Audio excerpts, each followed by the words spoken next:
అసలు దేవుడు కనబడినప్పుడు ఎందుకు నమ్మాలో ఒక్క జెన్యున్ రీజన్ చెప్పమ్మా. కొన్నిసార్లు చేయరాని తప్పు చేస్తున్నప్పుడు చేయకుండానే ఆగిపోతావు. ఎందుకో తెలుసుకోవచ్చా? మీకు తెలిస్తే మీరేమంటారని భయం. సో మేం పెద్దవాళ్ళమని మీకు భయం అంతే కదా? అయితే మేం పెద్దవాళ్ళం కదా, మేం తప్పు చేయొచ్చా? ఎలా చేస్తారు? అమ్మమ్మ తాతయ్య ఉండగా. ఓ, అయితే అమ్మమ్మ తాతయ్య తప్పు చేయొచ్చా? ఎలా చేస్తారు? అమ్మమ్మ తాతయ్యకు వాళ్ళకి అమ్మా నాన్న లేరుగా మరి.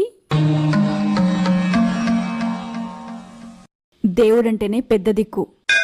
మన జీవితాల్ని అదుపు తప్పకుండా కంట్రోల్లో పెట్టుకోవడానికి నమ్ముకున్న పెద్ద దిక్కు. మేమున్నామని భయం భక్తితో మీ జీవితాలు కంట్రోల్లో ఉంటే అమ్మమ్మ తాతయ్య ఉన్నారని మా జీవితాలు. అలాంటి అమ్మమ్మ తాతయ్యకే ఆ దేవుడు పెద్ద దిక్కు అనుకుంటే మరి ఆ దేవుణ్ణి మీరెంతలా నమ్మాలి?